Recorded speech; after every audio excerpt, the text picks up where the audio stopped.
Namaste everyone. Welcome to the class again. Now, in this lecture, let us start with merits of joint stock company. In the last lecture, we have seen what is joint stock company and what are the features of joint stock company. We have also seen the distinction between a company and a partnership. Now here we are going to discuss the merits of joint stock company. The company form of organization provide the following merits or following advantages.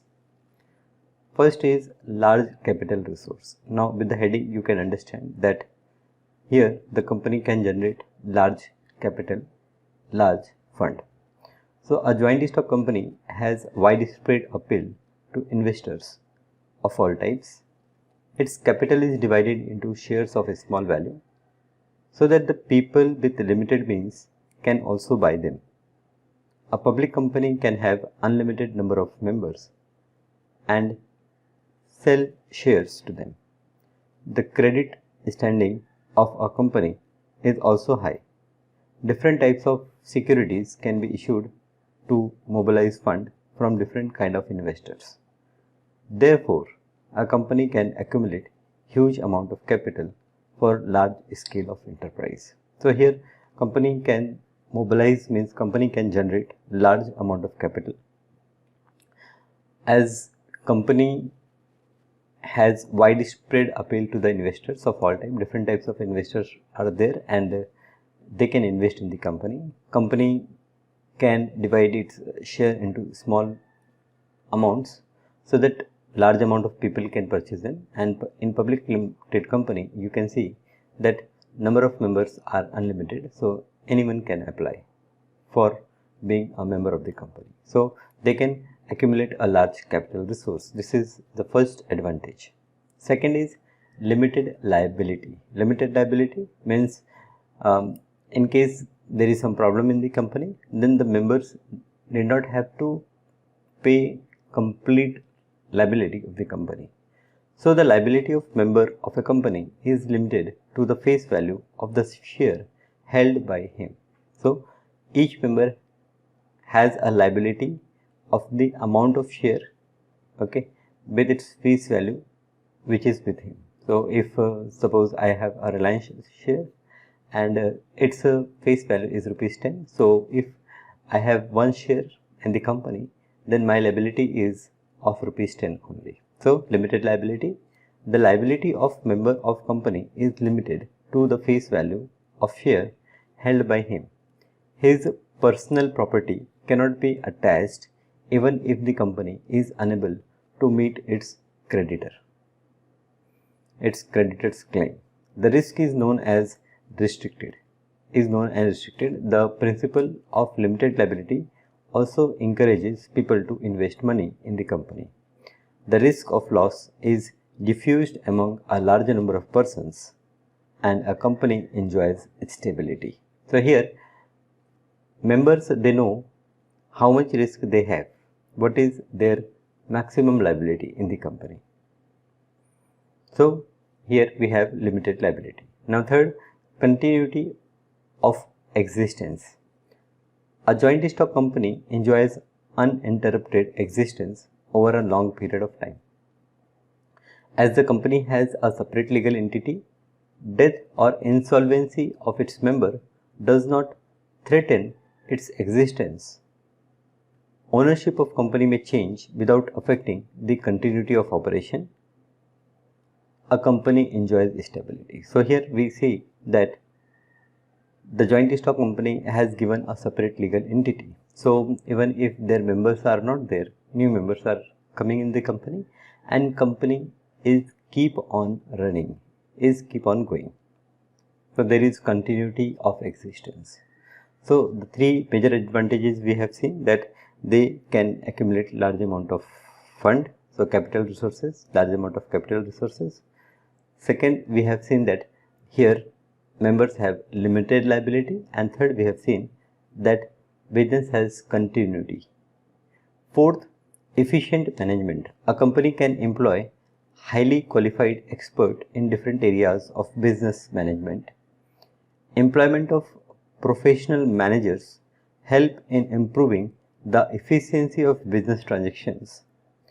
The combined judgment and experience of several directors facilitate balanced and rational decisions. Having more than one manager results in specialization and division of labor, and centralized management permit unity of action and continuity of policy. So, efficient management. In a joint stock company, you will find that company employs highly qualified experts in different areas of business management. So, you will find managers, they are well qualified, highly qualified in different segment. Employment of personal managers help in improving the efficiency of business transactions. So, as company employs professional managers, this results in better performance of the business. Now, there are different managers, so their combined judgment and their experience facilitate a balanced and rational decision of the company. So, company can take a proper decision. Okay, and having more than one manager results in specialization and division of labor. So, as there are more managers, so each manager look for a different kind of job. So, there is specialization, and there is centralized management permit unity of action and continuity of policy. So, unity of centralization of management. So, at top level, okay, from one person it is okay managed. So, there is unity in the action. So, in short, we can say that in joint stock company there is a efficient management. So, the performance of company is good. Fifth, transferability of shares. The shares of the public company are listed in the stock exchange. So, the members can easily sell his share. He is not bound to keep them for life. Such liquidation or such liquidity of investment stimulate investment in industrial and commercial companies. So, transferability of the shares. The shares of the public company are listed on the stock exchange. Okay, we can see in share market, the shares are listed and easily you can purchase them and you can sell them. So, when you purchase them, you become a member of the company, and when you sell them, you exit from the position of member of the company. So, shares can be easily transferred. 6 is economics of scale. The company form of business organization provide tremendous scope for growth and expansion. Large capital and professional management facilitate large scale operation. Therefore, a company can fully secure the advantage of large scale in production, marketing, finance and other areas of business.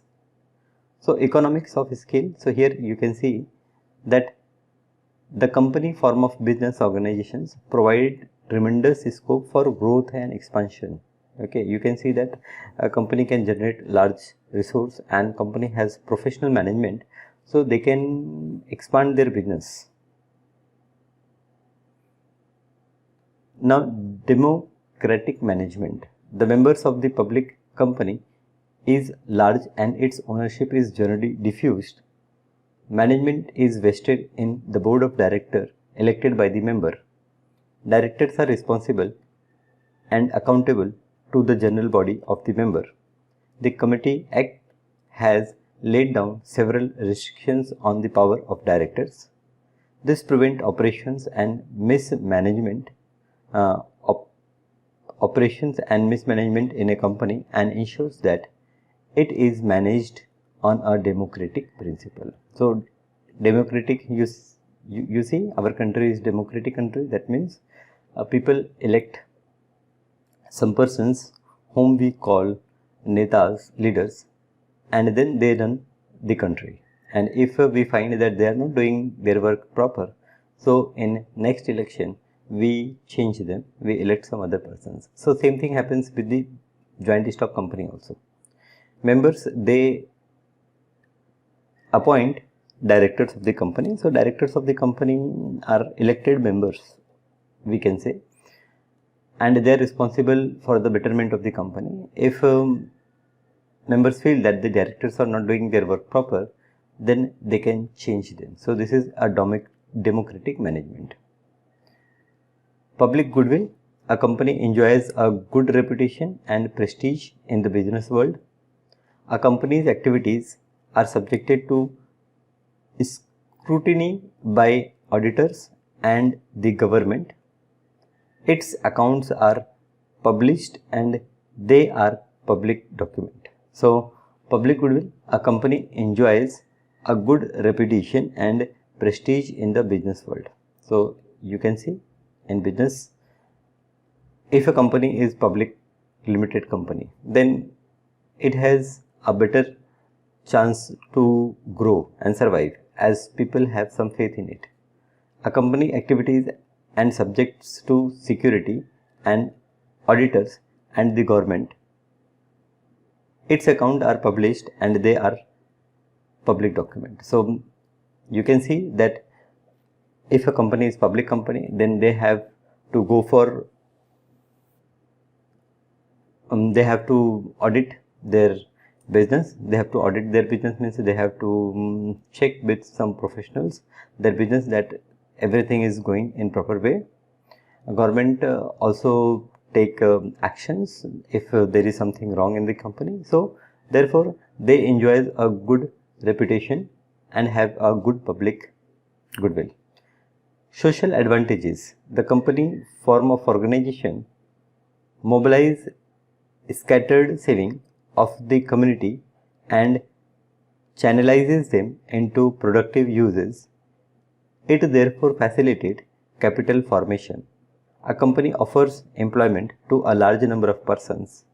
It helps in wider distribution of ownership of the shares. Company organization also facilitate the growth of the stock market, financial institutions and professional managers. So social advantages. Social advantages, you can see that when a company becomes a public company and it floats its shares to large number of people, then what happens? The large amount of people, those have a small amount of saving. So those all savings are accumulated at one place. So we say that there is a capital formation and they become member of the company. So they become in one way the owners of the company. So this way the joint stock company do some social work. This is social advantages. Also joint stock company, as it does its business on a large scale, so it employ large amount of people, again a social cause. So it helps in society, it helps the society, okay, by providing them job, by utilizing their money in proper way and giving returns to them. It helps in growth of the stock market, financial institutions and professional managers. Demerits of the joint stock company. So these are 9 merits of the joint stock company. Okay, so let us see one by one again. First is large capital resource, means joint stock company, they have large capital resource, they sell their shares to large amount of people and they generate large capital. Second, limited liability. So members liability is limited, it is limited to the face value of the shares they have. Third, continuity of existence, that means company continues even if their member changes because of death or some any other reason. Efficiency of management, that means here members appoint qualified experienced managers. So we have efficient managers, efficient management. Transferability of shares means as the shares are listed on stock exchange, so members can easily transfer their shares to other persons. Economics of scale, as here company can employ large resources, okay, so they can expand their business, as we have our company have well experienced managers, so they can expand their business like anything. Democratic management, here we see that key managers are, we can say, the directors of the company are appointed by the public. Public means members of the company. So there is a democratic management. They can change anytime if they are not performing well. Public goodwill, here we see that as companies financial things are audited, okay, now government have check on them, therefore they have good public goodwill. Goodwill means they have a good reputation in eyes of public. Social advantages, so company is doing some social activity, like it is mobilizing the money which is with public, okay, to one place. It is giving an opportunity to become member of the company, that is become some sort of owners of the company. It employs large amount of public. It helps managers, okay, to grow. So these are all social advantages. It gives advantage to society. Now, as okay, every coin have two faces. So every type of organization have some advantages as well as some disadvantages. So let us see some demerits or disadvantages of joint stock company. A joint stock company suffers from the following weaknesses. First is legal formalities. Formalities or formation of a company is a time consuming and expensive process. Too many legal formalities have to be observed and several legal documents have to be prepared and filed. Delay in formation may deprive the business from the momentum of early start. So here, if you wanted to start a joint stock company, then okay, then what? Then you have to do lot of legal work. Okay, it is a time consuming, and sometimes what happens that you wanted to start a business because there is some growth in it, there is some good profit in it, but by the time you start company, it become too late, and then there is less chances of getting that profit. So the profit which you can get by early start is sometimes not happen. So it takes time in doing legal formalities. Second, lack of motivation. The directors and other officers of the company have little personal involvement in the efficient management of company. Divorce between ownership and control and absence of direct link between effort and reward lead to lack of personal interest and incentive. It is difficult to keep personal touch with the customers and employees. As a result, efficiency of business operation may be low. So lack of motivation. Lack of motivation means suppose I am the owner of a company, means it is not a joint stock company. Then what happens in that case? The company is mine. Okay, I have unlimited liability, and whatever I do in the company, whatever benefit the company will get, all benefit will go to me. So I have some motivation that I have to do good for the company. But in case of joint stock company, the directors, okay, yes, definitely they will get more if the company will do well, but directors are, in one sense, you can see that they are employees of the company. They are employees of the company. They are not the owner of the company. So obviously there is lack of motivation to do work beyond their scope. Okay. So here lack of motivation. Third is delay in decisions. Red tape and bureaucracy do not permit quick decisions and prompt action. So what is red tape and bureaucracy? That means if you wanted to take any decision for the benefit of company, then also you cannot take decision without taking permissions of member of the company, without informing government. So it takes time. So delay in decision. There is little scope for personal initiative and a sense of responsibility. Paid employees like to play safe and tend to shift responsibility. There is lack of flexibility of operation in a company. So delay decision. Again, the directors, they are paid directors, so sometime if there is some risk, okay, by taking some decision there is some risk, so they avoid to take that decision, right? Economic oligarchy. Economic oligarchy.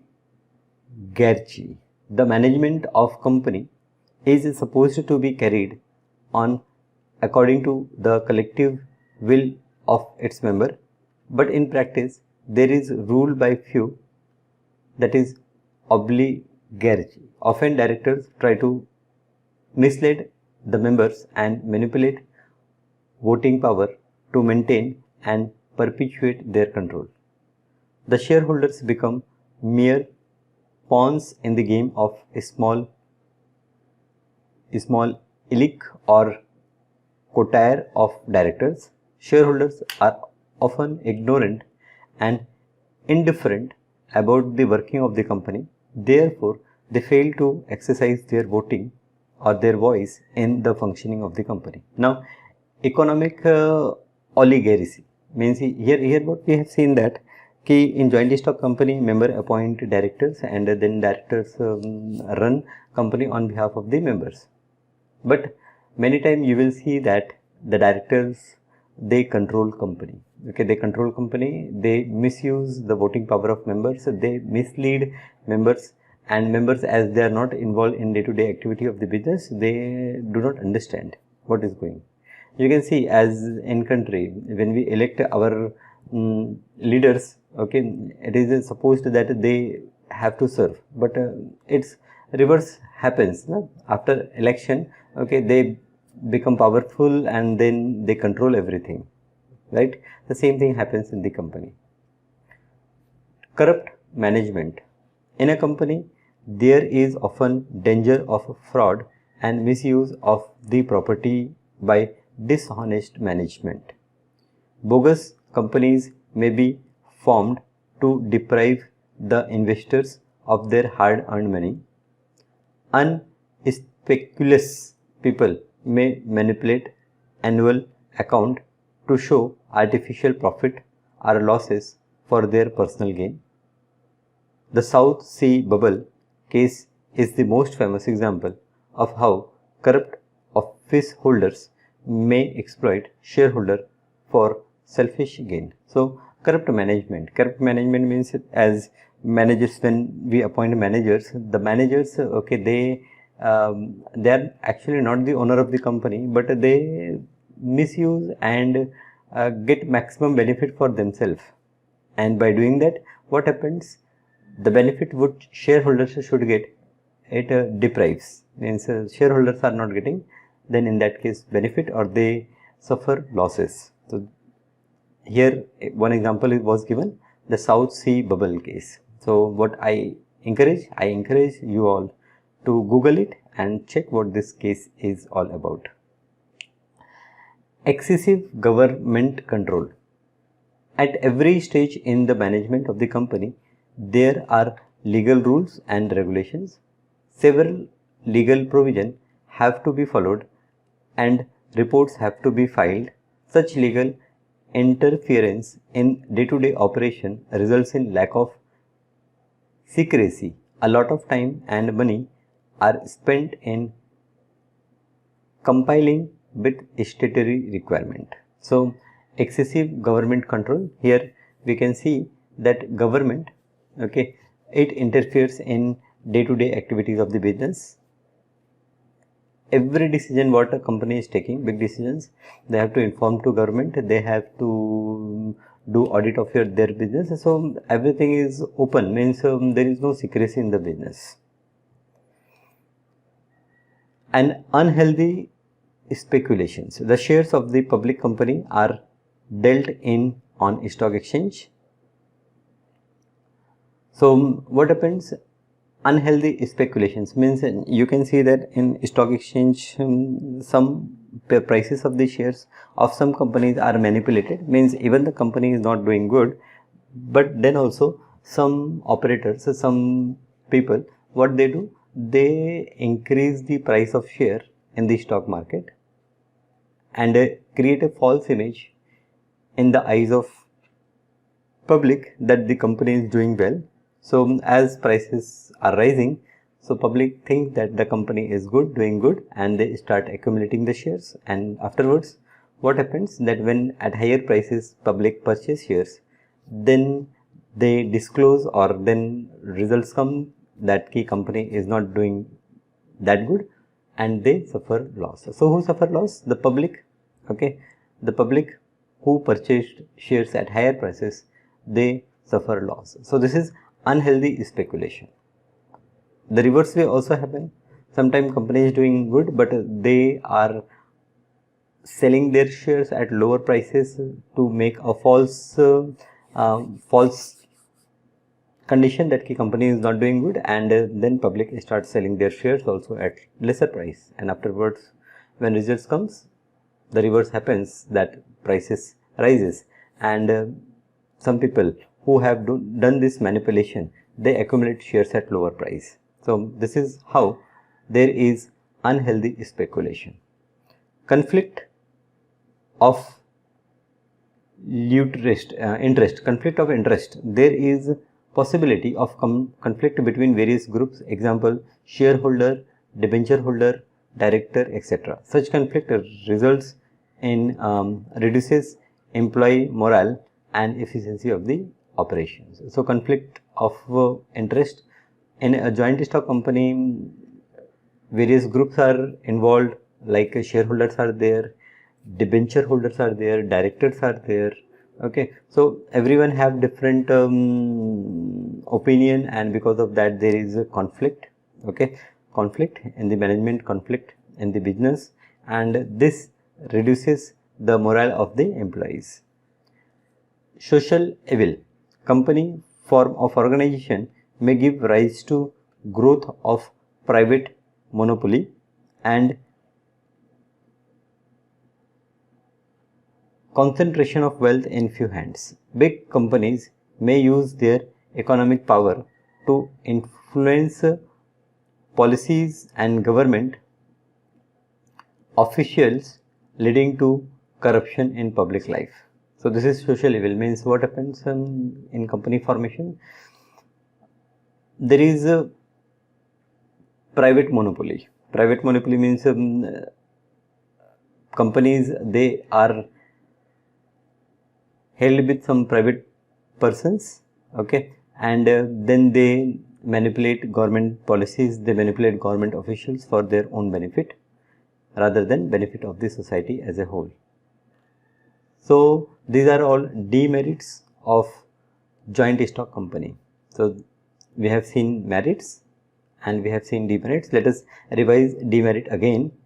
First is legal formalities. So what we have seen that we have to do lot of legal formalities and it take time, and therefore the benefit of starting business early is lost sometime. Second, lack of motivation. So here we have seen that the directors of the company, they are not the owner of the company, so there is a somewhat lack of motivation to do work beyond their scope. Okay. Third is delay in decision. So here every decision or major decisions have to be approved from the government, have to be approved from the members, therefore there is delay in decisions. Fourth is economic oligarchy. Means we have seen that management, okay, it is ruled by few people. We have seen that it is a democratic, means members are appointing directors, but then few directors, they manipulate everything and they control the whole business. This is economic oligarchy. Fifth is corrupt management. So if directors which company is appointing, they are corrupt, means they are doing a business for their interest only, for their benefit only. So then in that case problem is there. So corrupt management. Excessive government control. Corrupt management means they are not doing good for the company, but they are doing good for themselves. So in one way it is bad for, it is loss making work for its members. Excessive government control. Now in joint stock company there are too many legal formalities. At every stage there is a interaction with the government, so there are excessive government control. By auditing, everything is in public domain, so there is less secrecy in the business. So excessive government control is also a demerit, also a disadvantage for the company. Unhealthy speculation. Here we have seen that prices of the shares on the stock exchange, they are speculated, they are either means purchased and sell at higher prices than their actual price, and this results in some problem. Okay, conflict of interest means in joint stock company too many groups are there, like we have shareholders, we have debenture holders, we have directors, and each have different interest, and therefore there may be some conflict. Okay, and this will reduce the morale of the employees. And social evil, here we have seen that again the directors are there is a private monopoly, and then instead of doing social work, doing good for society, a reverse happens. They try to utilize the funds of society for their own benefit. This is social evil. So we have seen advantages and disadvantages, merits and demerits. Here you can have a look at the merits and demerits, advantages and disadvantages of a joint stock company. Now next is type of joint stock company. Okay, so I will cover this in my next lecture. Okay, for year 2020-21, this portion is eliminated because of some pandemic, okay, which is going on. So thank you for being with me. In next lecture we will see types of joint stock company.